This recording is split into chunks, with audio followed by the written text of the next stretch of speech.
So the narrative in the first part of Joshua, Joshua 2 to 12, describes the invading Israelites as an organized confederation of 12 tribes whose conquest is accomplished in a few decisive battles under the military leadership of Joshua. And the disunited Canaanites put up little or no resistance. They're paralyzed by a fear that's sent by God. All of those who were conquered are put to the ban, or the cherem. That's the sacred devotion of objects and persons to God, which entailed killing them. So they were utterly destroyed. So the first half of the book of Joshua contains a streamlined and idealized account, according to which the Israelites managed in a relatively short period to take the central hill country, confining the Philistines to a little strip here on the coastal plain. We'll come to the Philistines in a minute.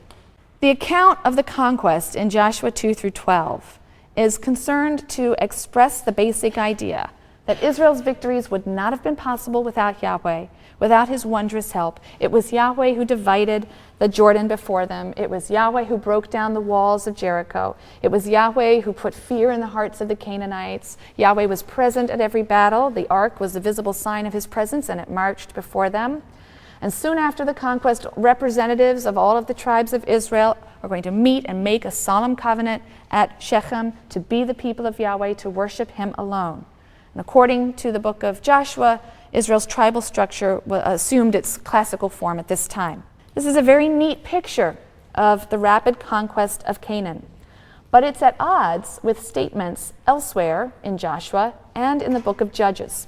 For example, the victories in chapters 2 through 10 are confined to a very small area, what would actually be the tribe of Benjamin, basically, so just one small area. In Joshua 13, verse 1, Joshua 13 opens with the statement that Joshua was old, advanced in years, and there was much of the land remaining to be possessed. In Joshua 10, which is in the first part of Joshua, right? So Joshua 10 verses 36 to 39 report the conquest of several cities in the south, including Hebron and Debir. But in Judges, we read that they hadn't been captured. They were captured later, after Joshua's death. Joshua 12, verse 10 reports the defeat of the king of Jerusalem.